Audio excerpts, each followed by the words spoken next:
countdown is officially over and I leave in the morning, and I couldn't feel more unprepared, actually. I'm really nervous about a lot of things. I'm nervous about this virus that's taking out a lot of China right now, and no, we're not going to China, but we're passing through areas that the virus has been, and airports and planes are not great. Everywhere I've been to try and get masks have sold out, so I'm praying that there's some in the airport. These are cycling shorts, and these are a perfect example of the limitations of online shopping. Because you buy things, they arrive, and as you can see, I have had an abundance of Amazon deliveries, and I've got lots of different versions of this. I've tried somewhere up here, I've tried some like knickers, as we call it, pants, so it's just the knickers, but then they don't give the support around the legs and the waist, and basically apparently what you're supposed to feel is a mattress between your legs, which is just bizarre to me because it feels so uncomfortable. It's already pushing in your legs. I hate the feeling of anything tight around your legs, so I'm really genuinely nervous that I've got the wrong things, that I'm going to be uncomfortable, that before I've even started I'm going to be in pain. Then you get these shorts that go over it because frankly you got a really weird like puffy bum situ, so these need to go over it.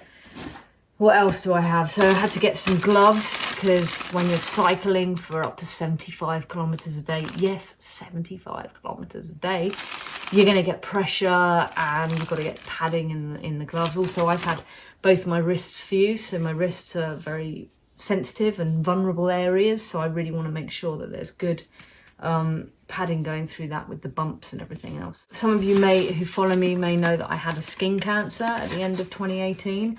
So I have to be incredibly careful about the sun, and it is 35 degrees, which I don't know what that is in Fahrenheit, like really hot, like 100 and something, really, really hot. So I've got 50, and this is really cool stuff, and it actually really works for me. It's called P20, and you put it on and it lasts for 10 hours, which is fantastic when you're cycling, so you don't have to keep reapplying. But then, of course, on top of that, somewhere in here, you've got all your DEET, I've got 50% DEET.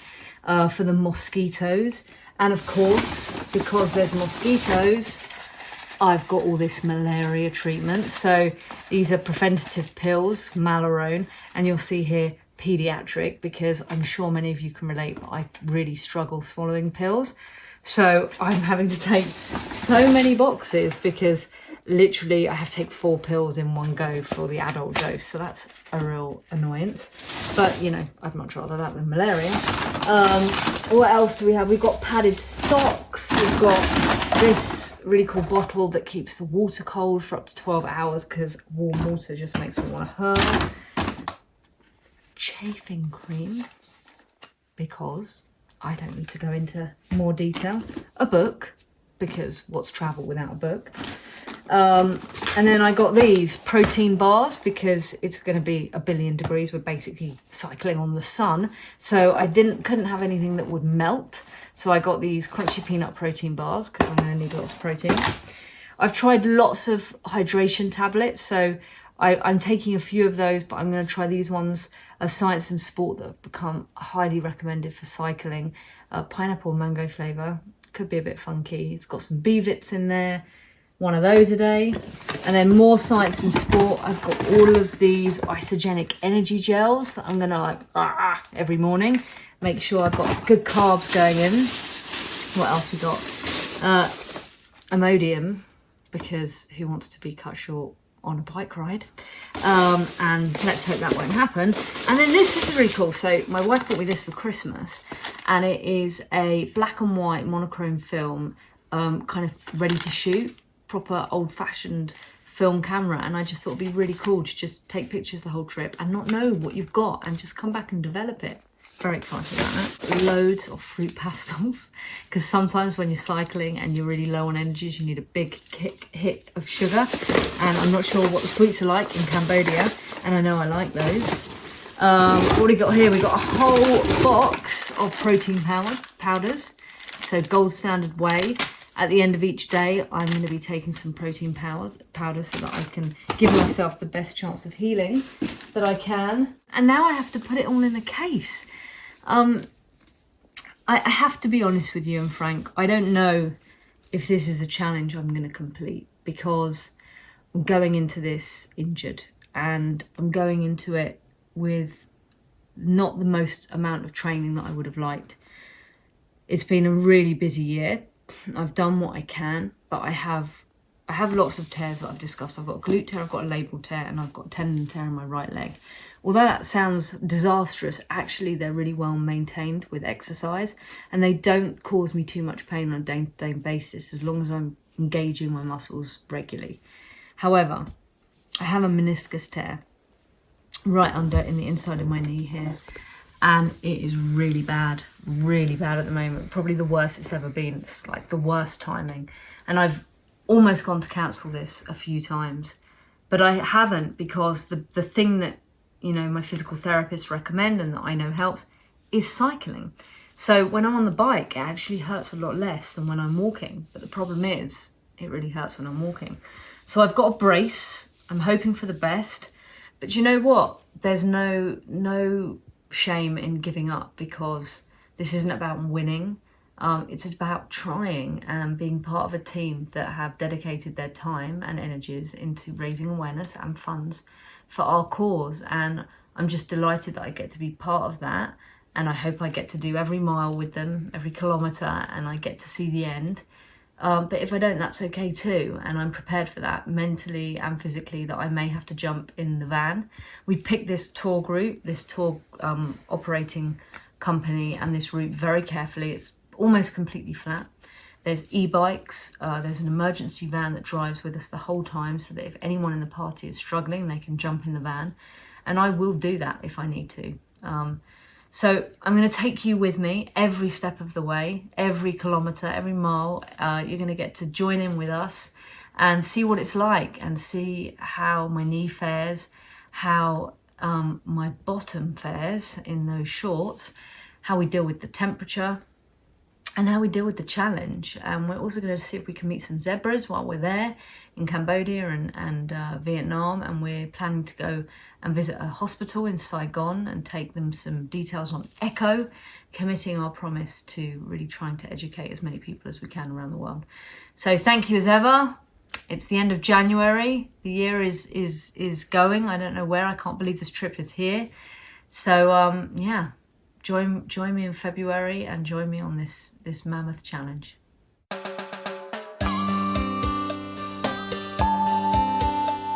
I made it to Bangkok. I hope you can hear me, because I'm having to wear this stupid mask. Look, you can see everyone's wearing a mask. This coronavirus outbreak is kind of freaking everyone out. Not gonna lie, every time I hear someone cough, I'm pretty scared. And I think every single person so far has got a mask on.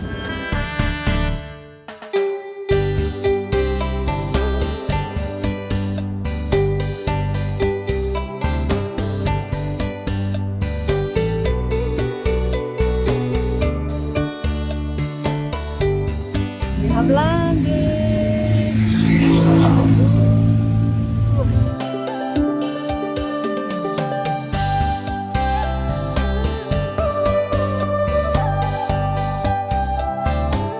Breathing in all the fumes.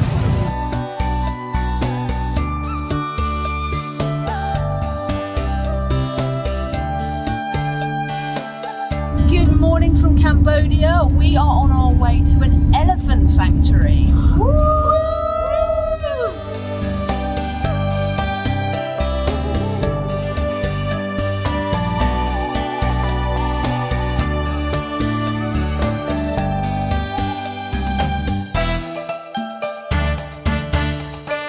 At the elephant sanctuary, we're making the food that we're going to give the elephants.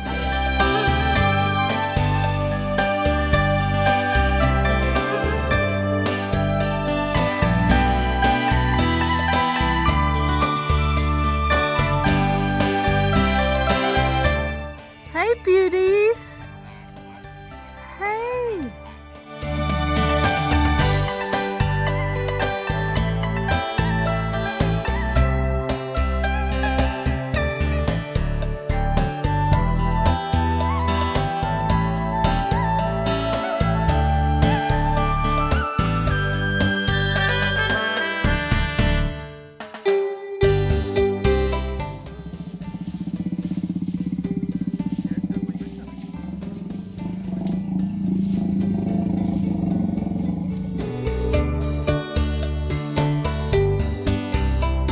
Elephant tracks.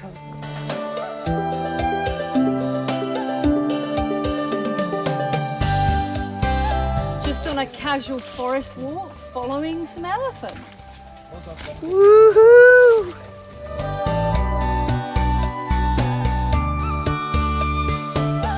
Lunch is served. Look at this.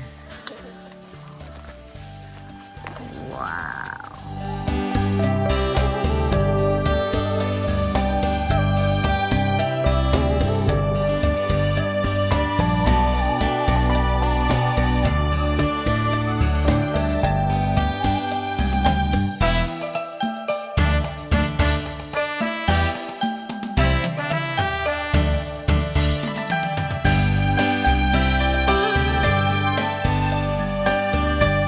Waiting for her treats.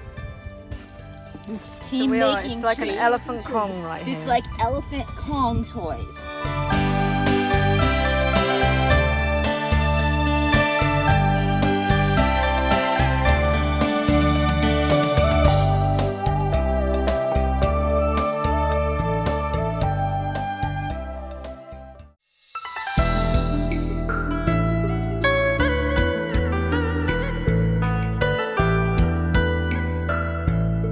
Induction. We are now picking up our bikes.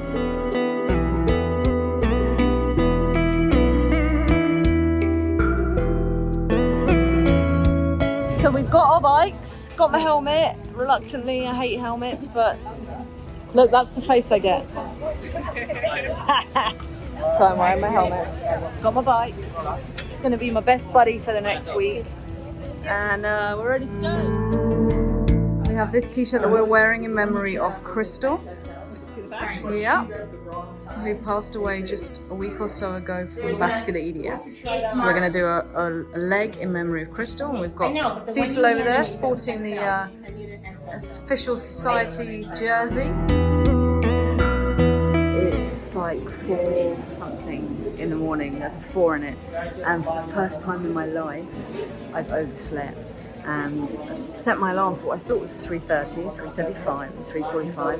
Just checked the alarm and realised that I'd set it for 15:35. So I had a very rude awakening from Carissa, being like, where the hell are you?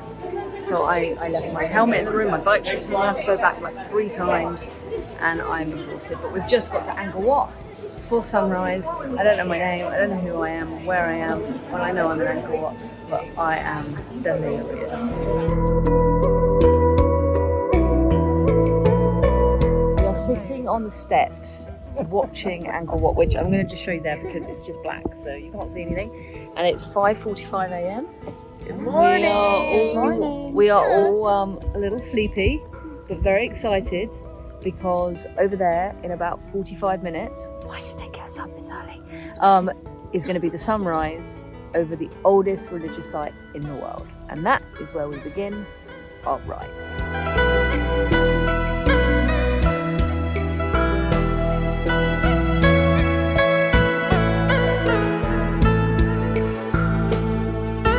There's the sun rising above Angkor Wat. It's pretty stunning.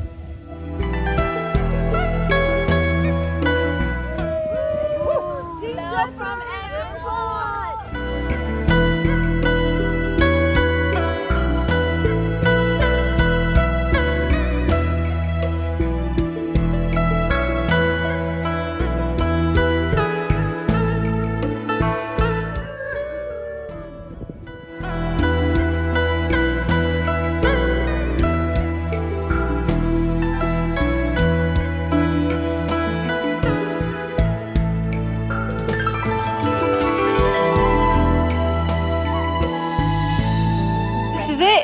We are ready. We are with our bikes. We are suited and booted. The padded shorts are on. Helmet is on. We are all good to go. Deep spray, sunscreen, nothing but the open road ahead of us.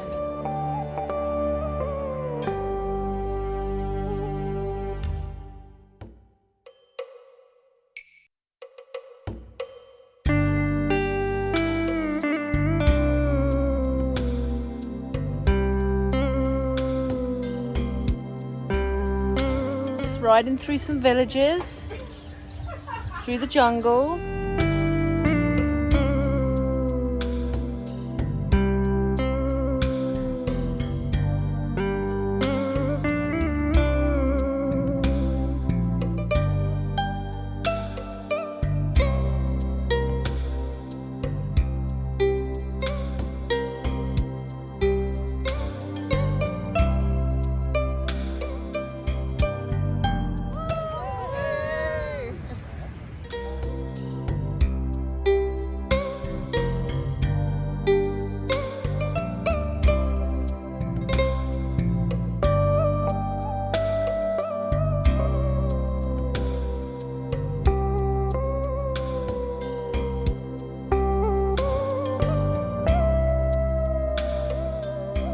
We are basically going from temple to temple, and it's like a beauty that's hard to describe. It's incredible, and it's pretty uneven.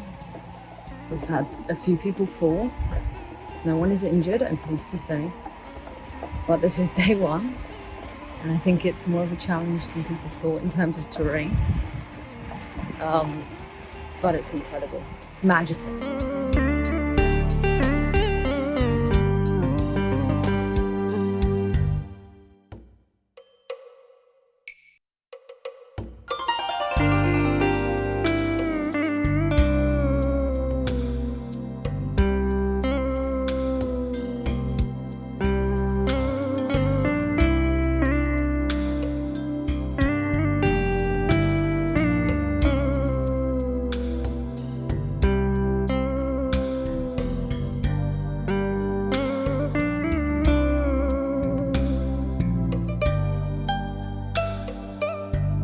My bum hurts more than I can explain, but that was incredible. Oh yes. We are back, and I'm buzzing, and it feels amazing. And like, I'm not in too much pain, although Esra's butt is black and blue. Tell them about your butt. It hurts. My butt hurts. Mine is definitely, you can tell Alan, my color is black and blue. Yep. So 5 crashes, but I got up every time and did. Yes, she Yep. did. Hopefully less crashes tomorrow. I felt really good. Like I felt in control of the bike. The e-bike definitely helped. So half of us chose to cycle back to the hotel, and the other half took the bus. And I was like 10-15 minutes in, and I was like, this is so much harder than this morning, and I can't work out what's going on. And the guy came up behind me and he was like, you can turn your e-bike on if you want. I was like, that's why. I thought I was just so exhausted. So the second you put it on, it does certainly help, but you still feel it. You know, you're not flying, it doesn't take it away, but it certainly makes it better.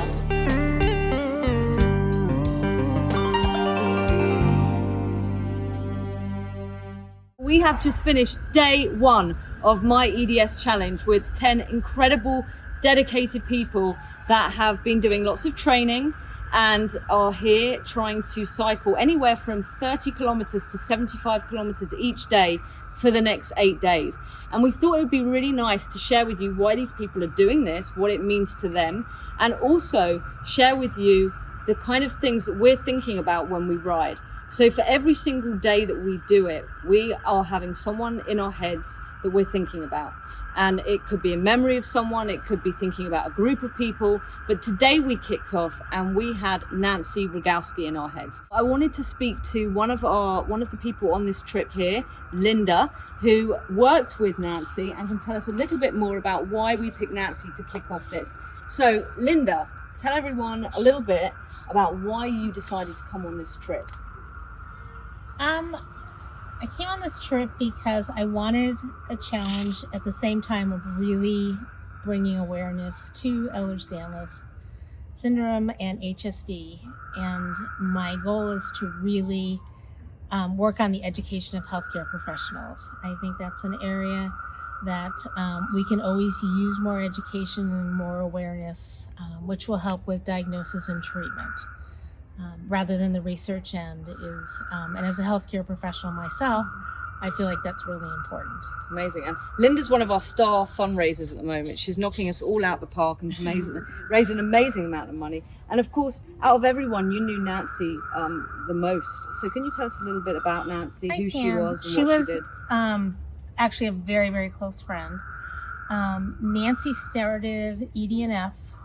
What she did was she wrote to every geneticist in the country way back in 1985, asking the geneticists if they had any patients that were diagnosed with EDS and if she could pass on their phone number. This is way before the internet. This is before email really took off. So these were handwritten letters with a stamp that she sent, and she started the foundation with 10 families. I was not one of the original 10. I became involved with the foundation in 1989, but EDNF was incorporated in 1986, I believe, in Southgate, Michigan, with these 10 charter families, and really to bring awareness to Ehlers-Danlos and to also educate healthcare professionals. Amazing. And how does it feel for you being here, starting with 10 families? Now we've got 90-something thousand families following us on social media and seeing how it's grown. It's now a global mission with the Ehlers-Danlos Society. How does that feel for you? It's nothing I could have fathomed back in 1989. And I know that Nancy is smiling down upon all of us, that I don't think this is anything she fathomed, but it just goes to show you start with one person and you build from there and you don't give up. And the difference that society is making for thousands and thousands of people is just, it's mind-blowing for me because I've been involved with the foundation for so long. But I really feel like 100% the mission and the vision is spot on for what Nancy was thinking back then. So amazing. And you've had some challenges today on the bike, and it's not easy for any of us, but tell people for you why you're trying to attempt to get over those challenges, why you're putting your EDS body through this and what it means to you. I've always tried to not use EDS as an excuse when I have a goal to do something. I was raised in a family where my father really strongly taught us that if you want something bad enough, you find a way to do it. It may be a different way. And it was just really important for me to come on this challenge. And today was a little rough day. I finished, but I had 5 crashes. I now have decided that driving in snow is less challenging than taking a mountain bike on soft sand, because that was where most of my crashes were. But I, dusted myself off each time and got up and I said, if Nancy could start this foundation, I can finish this day. So incredible. Hey. Absolute champion. And next to Linda, we have Susan. So Susan is the current chair of the board and is also here with her husband Cecil doing the challenge. And so what did it mean for you to come and take part in this? It was just a great day. Been looking forward to this since I signed up in May, and I wanted to do this challenge for the people that couldn't get out here and bike ride. And that being said, half of us here today have EDS, not myself, so it wasn't so much a physical challenge for me, but I was really inspired by the people who had these challenges and kept fighting, like Linda. Yeah. So we're having a wonderful time, and it's a great way to raise some money and raise awareness on this terrible condition. So we have Estjo, who some of you may recognize as our volunteer coordinator. And say hi to everyone, Estjo. Hey everyone. And we have Professor Francisca Malfe, who's our Chief Scientific Officer. And this was actually her original challenge, so we're all here because of her. Thanks. We just met Susan, we have Linda, we have Cecil, we have Siobhan, and we have Eileen. And you are going to be hearing more about them every day, so we're going to do a Facebook Live around this time every day. Day 2. Here we go.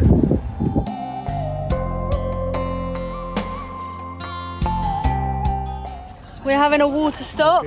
Water stop. Yeah. And it's very hot. Yes. But it's been awesome. How's everyone doing, team? Great. We good? Wonderful. We good? It's a great day. Awesome. Amazing.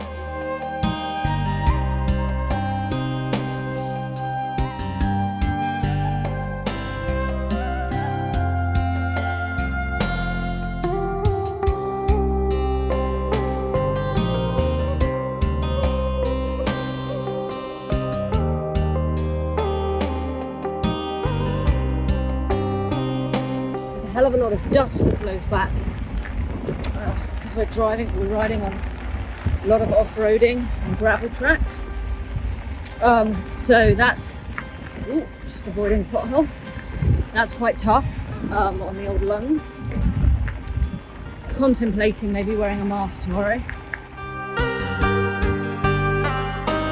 Francisca is riding with no power, just human strength. Yep. She's hot. We're all really hot. It's very hot. We've had cows, children, bikes, cars, trucks. And it's amazing.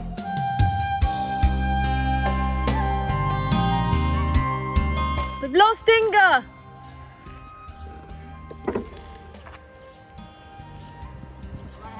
We lost Inga.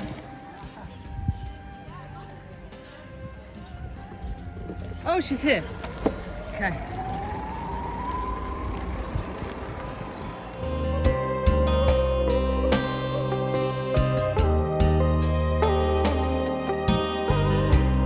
So we just stopped for some snacks. And I've never enjoyed fruit and weird biscuit things more in my life. Feeling it. How is everyone? Hi.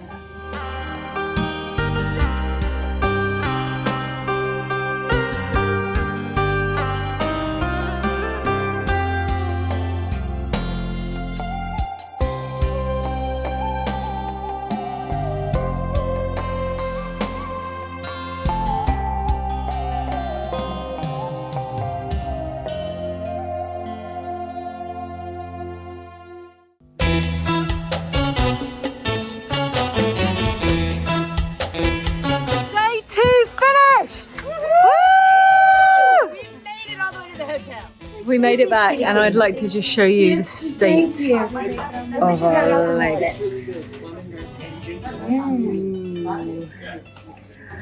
Pretty. Today we rode in honour of all of the health professionals out there that really go the extra mile to make things better, make our lives easier for all of those living with EDS and HSD. And so we're going to talk a little bit to both Inga and Esjo, who are here with us. Now, Esjo you may recognise as our volunteer coordinator, and Inga is from Ghent in Belgium and is a physical therapist. And so for you, Esjo, from a patient's perspective, why is it so important for you that we did this leg for our health professionals out there? So for me personally, my story echoes probably many of yours. I went through many years of different doctors and misdiagnoses and being told it was all in my head and that nothing that I was telling the doctors was true. And it puts you in a certain place where you're just stuck. And then you find that one doctor that listens, that one doctor that helps you find your answers.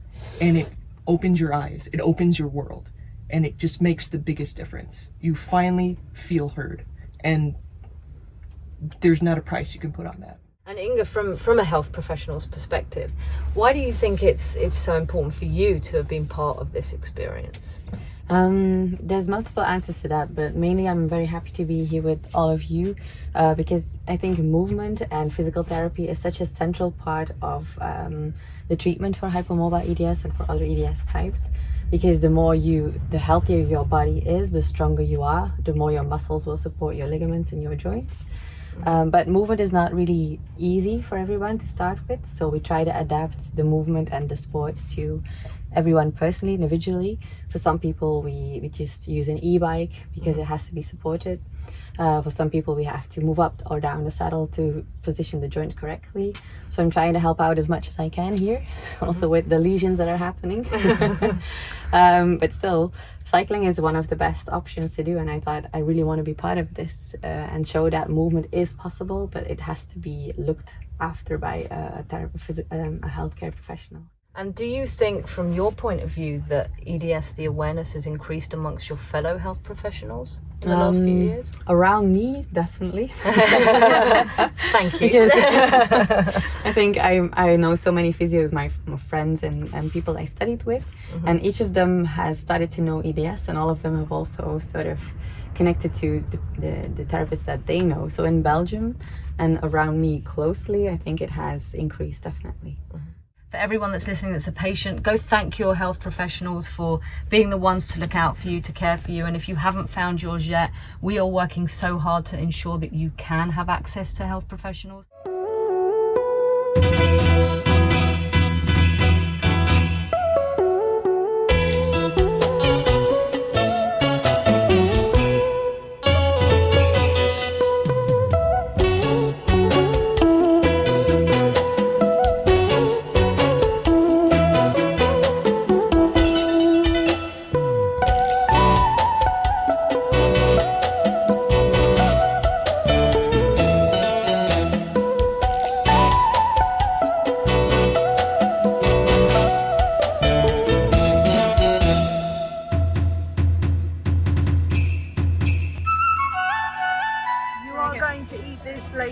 If we raise how much? I'm going to eat just one, not the whole bag. If we raise $5,000, because this comes at a very high price. Okay. It's very, very scary. Here you go.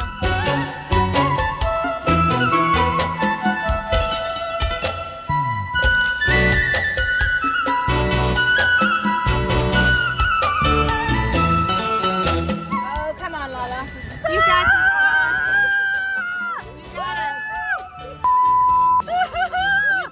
Good job, Laura!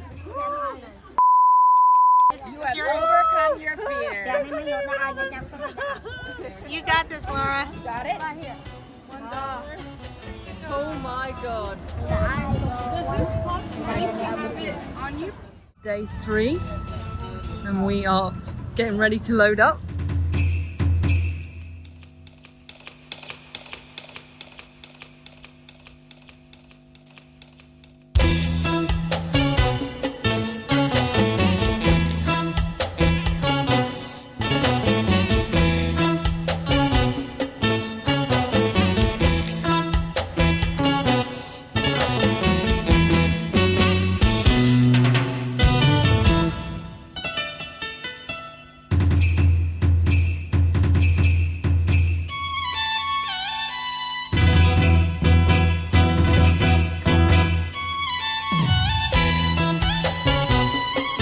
Today we are cycling in memory of all those who have lost their lives to vascular EDS, and we've got a special thought in our mind for Crystal, who's one of our champion advocates who lost her life just a few weeks ago from VEDS very suddenly, as is always usually the case with vascular EDS. So special one today, thinking about her.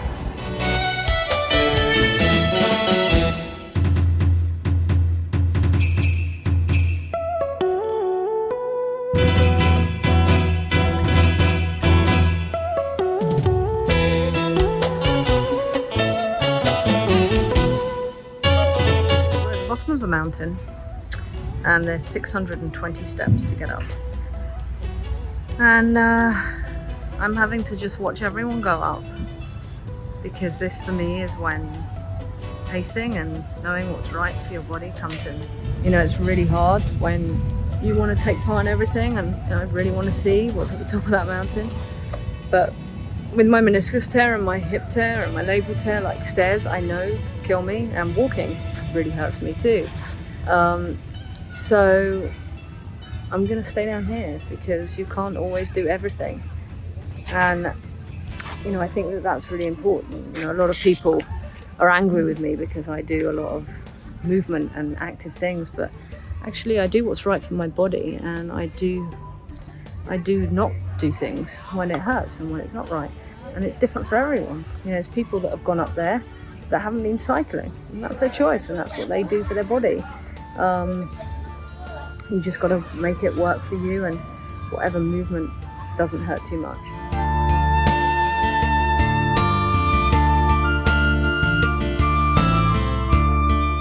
Today we rode in memory of an incredibly special lady who is very close to my heart, and her name is Crystal. And Crystal passed away just a few weeks ago from vascular EDS. And so today we kept her very close to our hearts, and all those that have lost their lives from vascular EDS. And I'm sure many people have heard about the stories out there of people that have lost their lives, but it's, you know, there's also an incredibly strong community out there of people living with this condition. And I have the absolute privilege of being part of the VEDS Collaborative, which is the most incredible group of people, honestly, such strength and determination and dedication to raising awareness and trying to make things better for this. It's such a cruel type of this condition, it really is, and it's taking away far too many lives. And we had a pause and we thought about all of those. And Crystal is someone that I got close to since working for the society. She's spoken at our conferences, she's done some incredible advocacy work for us, for the Purple Zebra. You can see here, we wore her t-shirts today, and you can see on the back here what we've put here, and we all have these on. And Crystal left behind Faith, her daughter, who we also thought about today, and Wayne, her husband. So we thought about your whole family. And even at her funeral, they were promoting awareness, showing the photos of her. She did some incredible photo shoots with us, really always warrior pose and just fighting the whole time through everything. And Crystal lost her mother and her brother to this condition as well. And thankfully, her daughter Faith actually does not have the genes, does not have vascular EDS. So to your family, you're with us today for every pedal, every ride. You can see here, everyone here wearing the t-shirts. I want to show you t-shirts. Still everyone going strong. Today was a bit tougher because it was really hot today for some reason, and we had a really bumpy ride. We had tiny little wooden bridges to climb over. We had roads that were still being constructed, so there were big pebbles that we had to deal with, and roads, and we'd go down one way and we'd had to take another turn. And so it was a little bit harder today, but we still made it. Still going strong. We're so grateful for all of your amazing positive feedback and comments. It's honestly keeping us all going, and we're thinking about you all, and everyone tuning in to watch this. The numbers on these live videos are incredible, and we love you all for sticking with us. It is day 4 and we are walking along the Mekong River. How cool is that?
Over to some other islands. We've had some different scenery. It's been kind of beautiful. Everyone's feeling quite tired today. Not in pain, just tired. When I'm on the bike, I'm full of energy, but as soon as we stop, it's really hard to be standing, to be honest. It's exhausting. But we've been going hard at it. Tomorrow we have a day off, and I'm pretty excited for that, to be honest.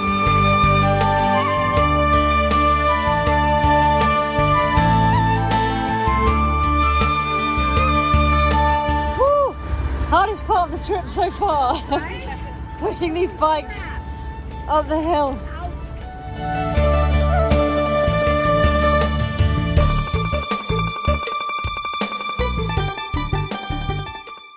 Today we rode in memory of someone very special, and that is Camden. And Camden is the son of Danielle, who works in our development team at this society. And Camden, at just 16 years old, unfortunately took his life just before Christmas. It was very sudden, and it was incredibly hard for the family he left behind, of course not least Danielle, who we have the privilege to work with every day. And it reminded us as well, when we were riding today, of the struggles that our community face with mental health.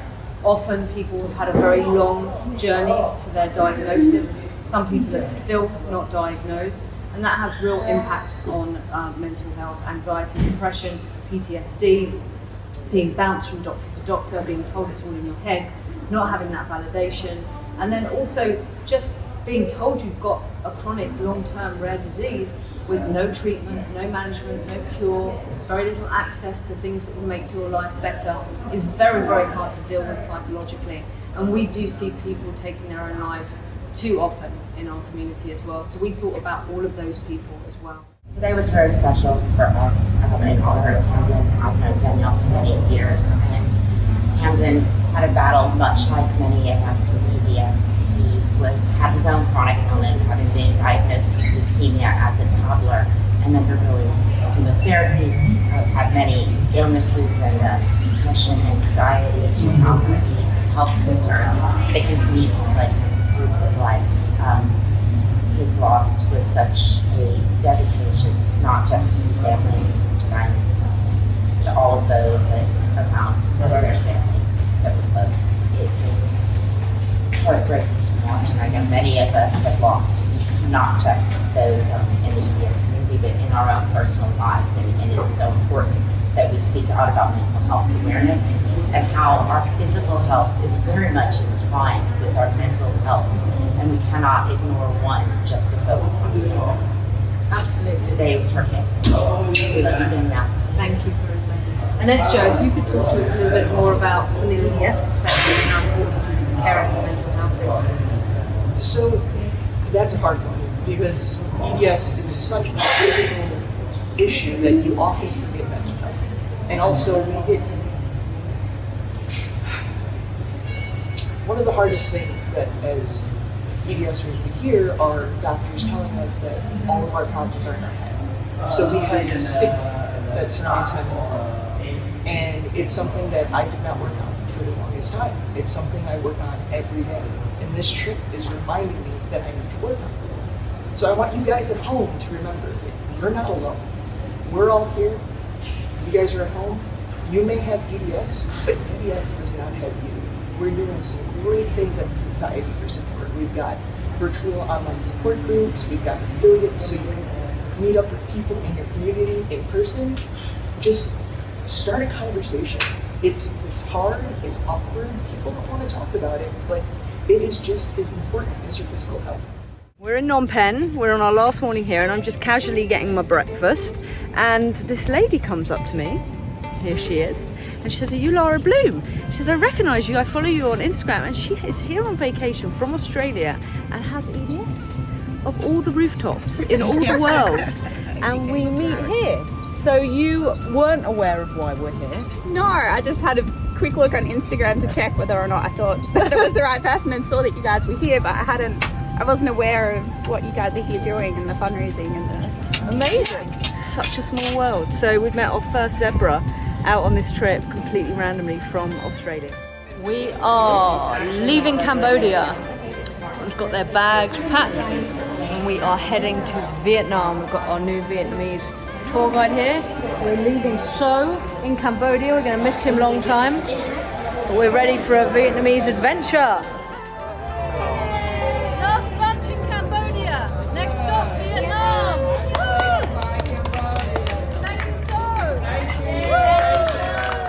Happy birthday to Happy birthday, dear Cecil.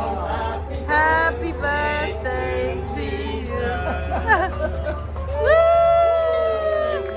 Thank you very much. Beautiful. Could you please please? Great.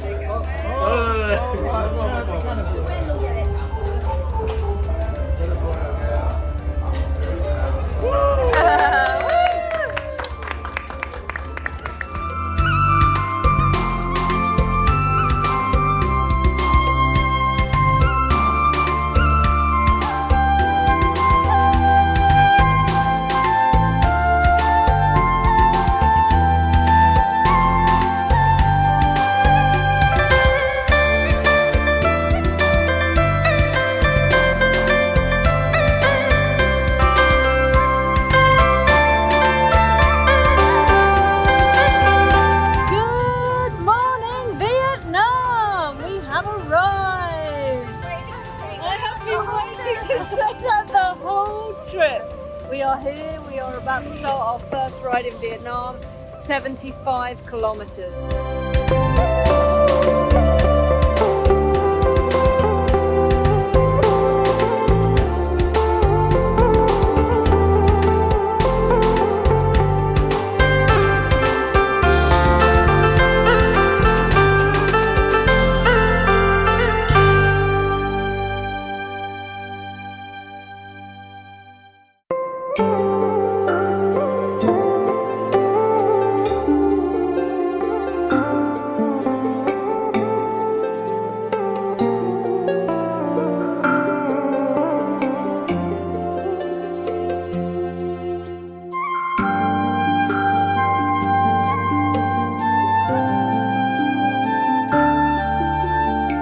Day 5 of riding, and we have arrived in Vietnam, and it is beautiful, very different to Cambodia. There is the roads, well, the pathways we're using are much busier, bustling. It's like being in a computer game. Dodge the puppy, the dog, chicken, the rooster, the bike, the small child. It's crazy, but it's amazing. And today we're riding for all those living with rarer types of EDS. There's 14 different types of EDS. 13 of them are rare, some ultra rare, very rare, ranging. There's some types with only a handful of people around the world living with them. So we're keeping all of those in our minds today.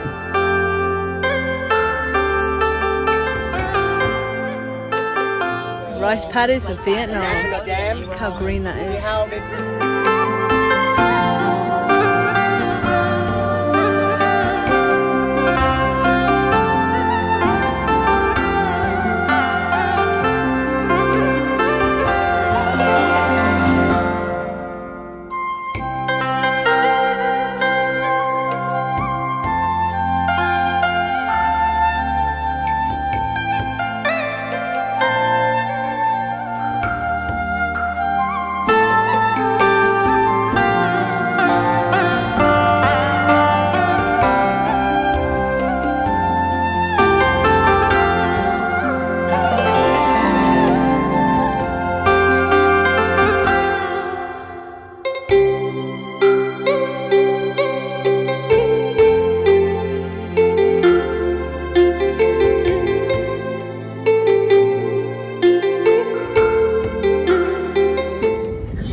Really bad air quality, eyes are stinging, even skin's stinging actually. Real industrial products being used in the countryside, so like paint varnishing things and smoke.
absolutely exhausted and delirious after our longest ride yet, 75 kilometers. We're a smaller group tonight because a few people have had to head to bed early because it was a really full-on day, and tomorrow we've got the same distance again. But we are still having a lot of fun. Today we rode thinking about all of those in our community living with the rarer types of EDS. Now, as you know or may not know, there are 14 types of EDS and 13 of them are sitting on the rare disease spectrum. And as far as we know, all 14 are at the moment, but we definitely know 13 of them are absolutely rare. So we are here with Professor Francisca Malfe, who is our Chief Scientific Officer and champion cycler at the moment. And if you could just talk to us a little bit from your perspective about why it was so important that we rode today thinking about those with the rarer types. Yeah, good evening from Vietnam. So I think indeed that it's very important to not forget about the rare types. As you have already explained, there are 14 types of Ehlers-Danlos syndrome, and most of them are rare or very, very rare. For some of these conditions, like only a handful of people have been diagnosed. However, I do think that there are many people out there with these forms of EDS that have not yet been diagnosed, because these conditions are also very not well known. And like for instance, cycling here in Vietnam and in Cambodia, I've been thinking about this. There must be like people with all these conditions, but nobody has been diagnosed here.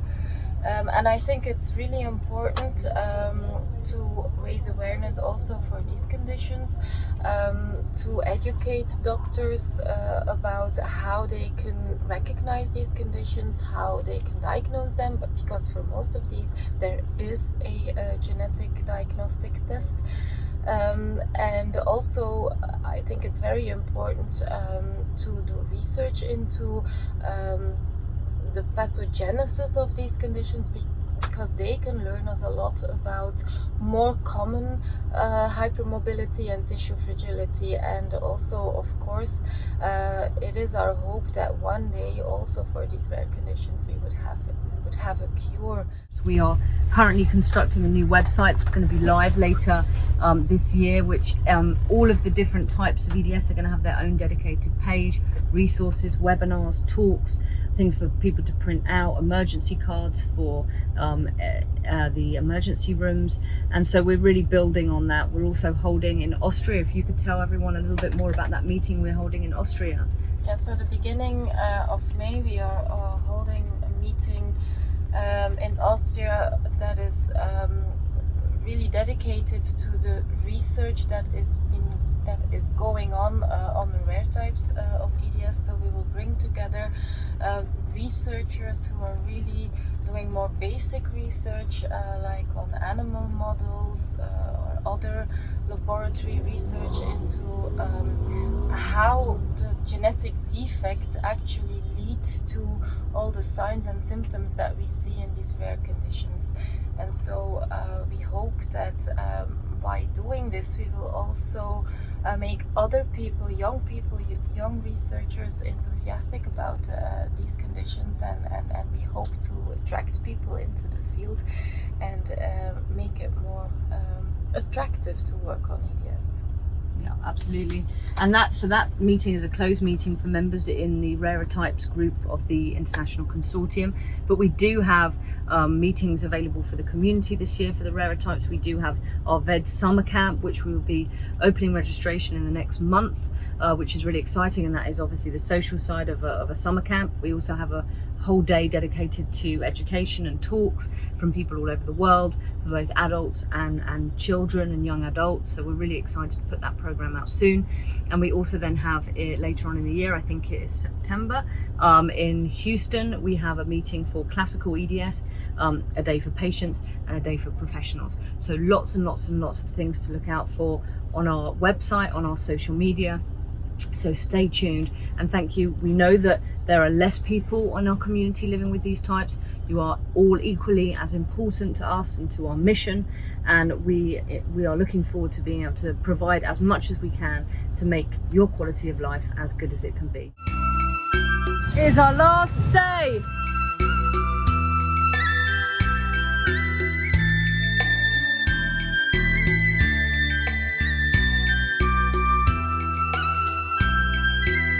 No one wants it to end. We've only got 75 kilometers to go.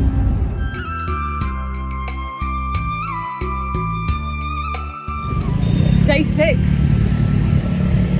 final ride in Vietnam, and I'm truly gutted it's come to an end.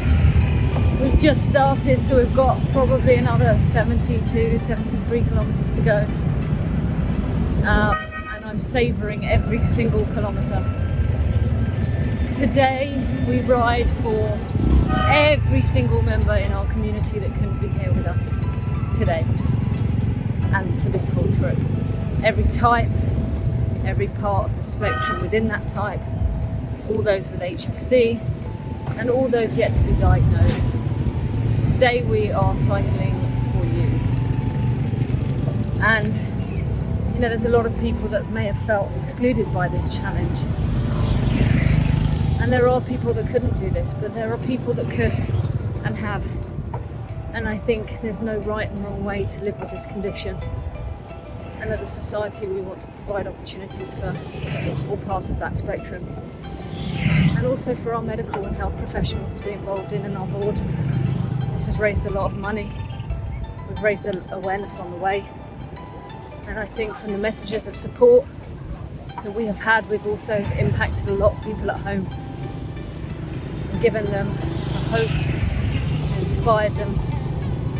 So I'm delighted. It's been a true success.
Learning how rice paper is made.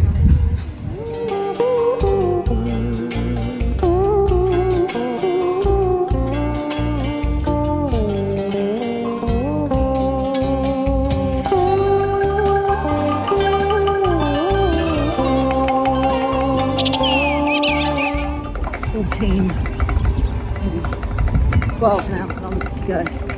It's so hard. Suddenly the whole group is struggling with our wrists and our arms because we've got a really bumpy route for the last bit. My arms are like and really hurting. It's going through to the neck. Everyone's tired and counting down the kilometers, I think. Suddenly doing 2 70+ kilometer rides back to back is showing.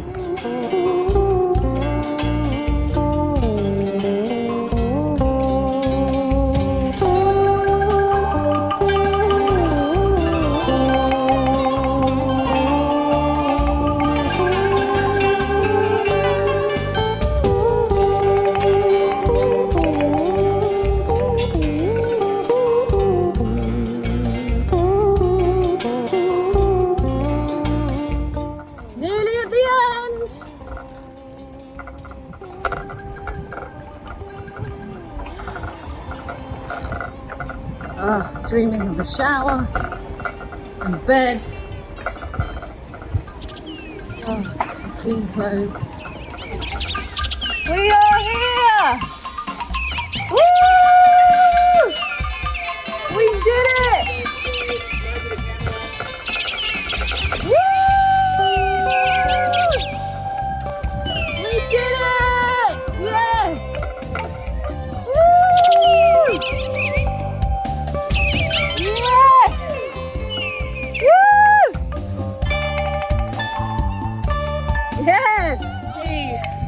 Deborah. We did it. And don't forget, Come back on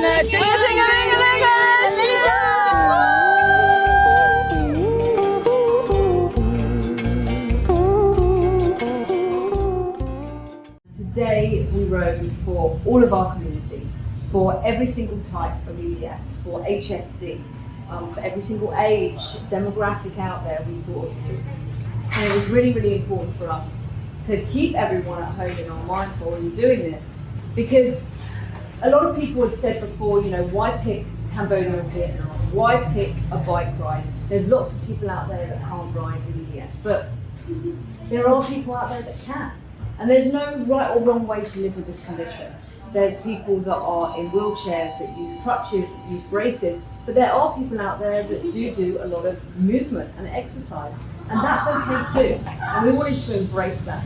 And we chose a route that was completely flat. We used e-bikes, and we really tried to bring people in. We had health professionals here, we had board members here, and we also had members of our community. It was a lot different than what I expected, but definitely I still fulfilled my goal of having an adventure. I was able to do that very first day in memory of Nancy Hanna-Rogalski, who is the founder of EDNF.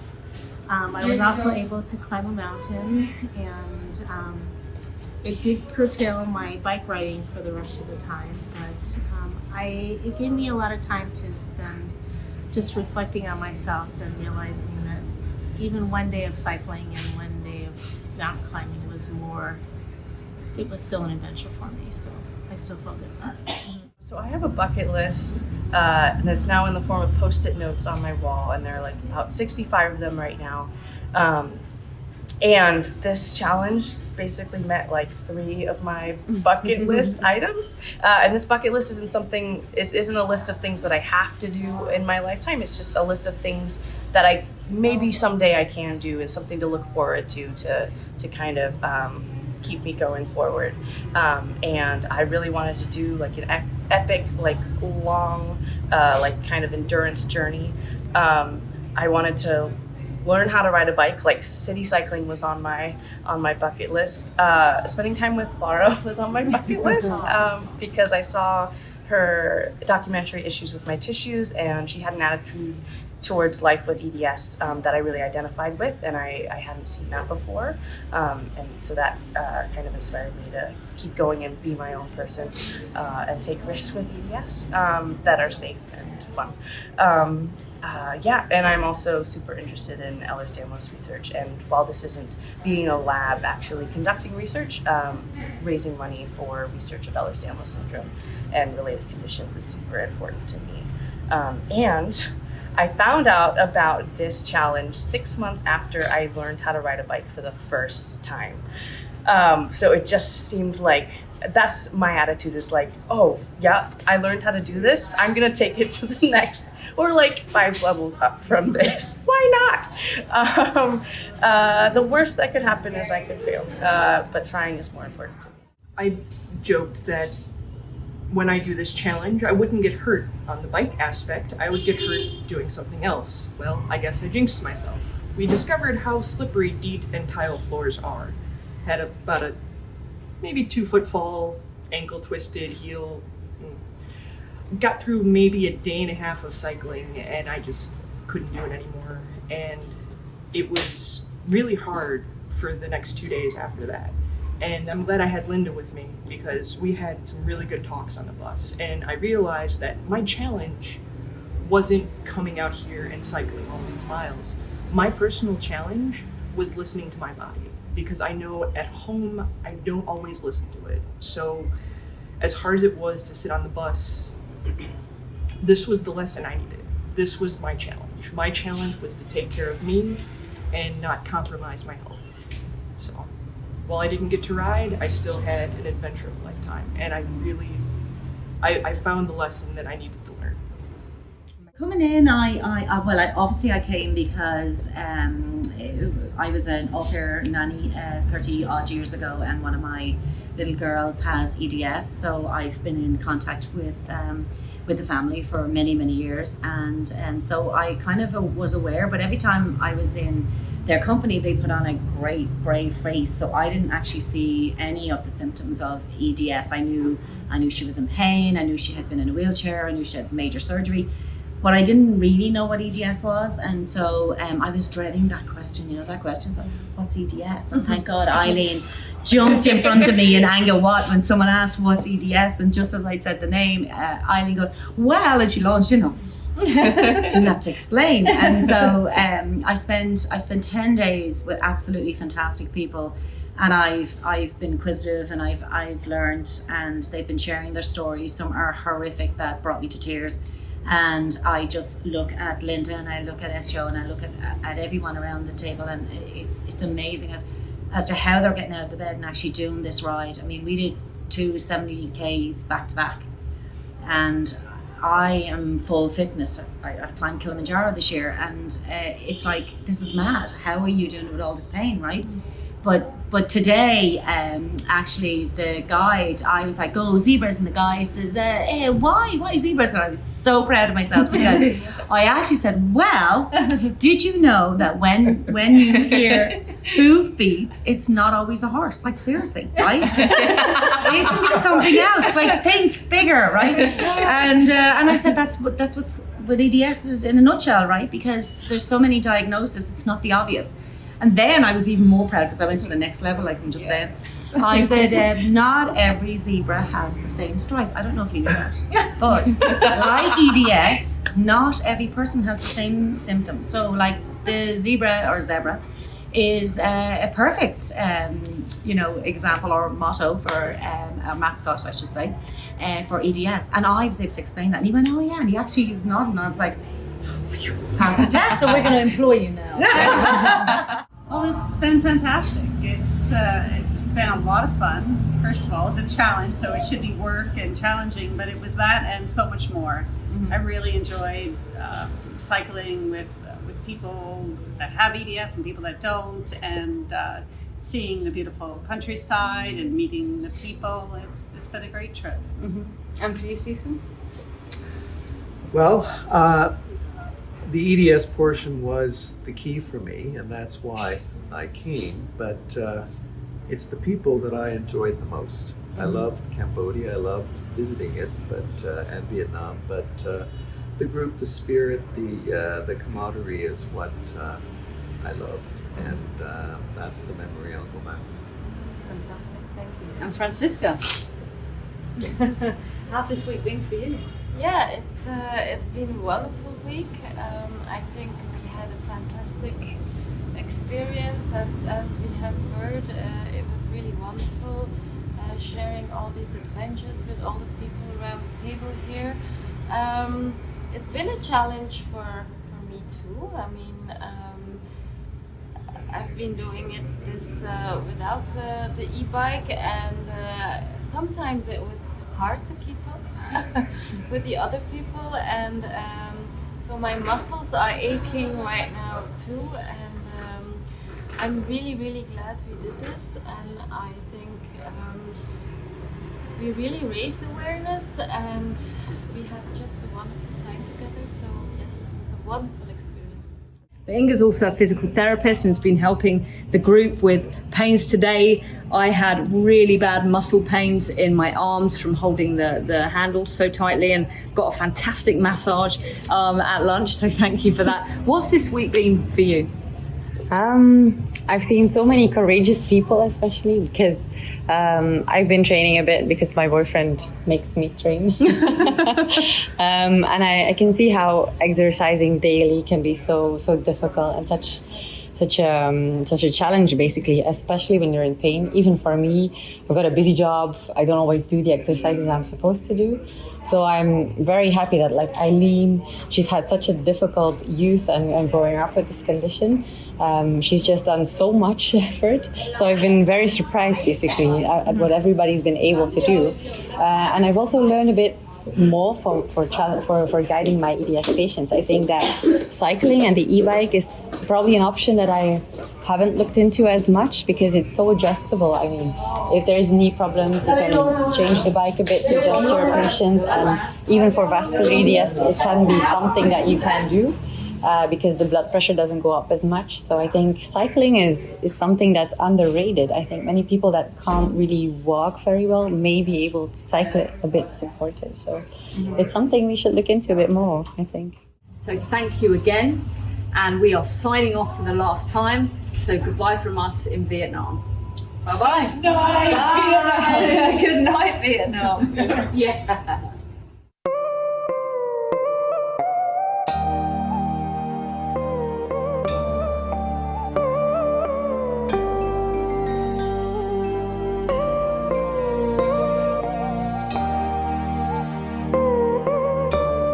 Happy birthday to you.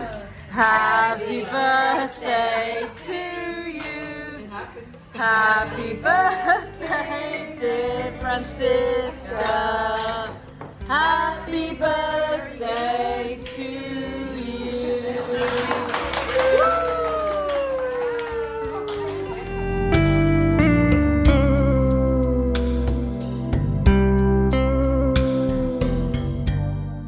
Back at the airport, hopefully you can hear me.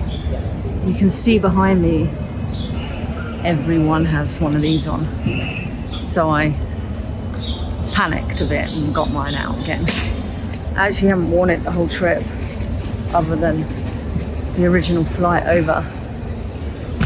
But I guess probably a good idea to wear it in the airport.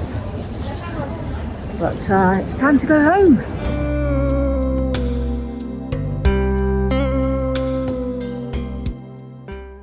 So I'm home.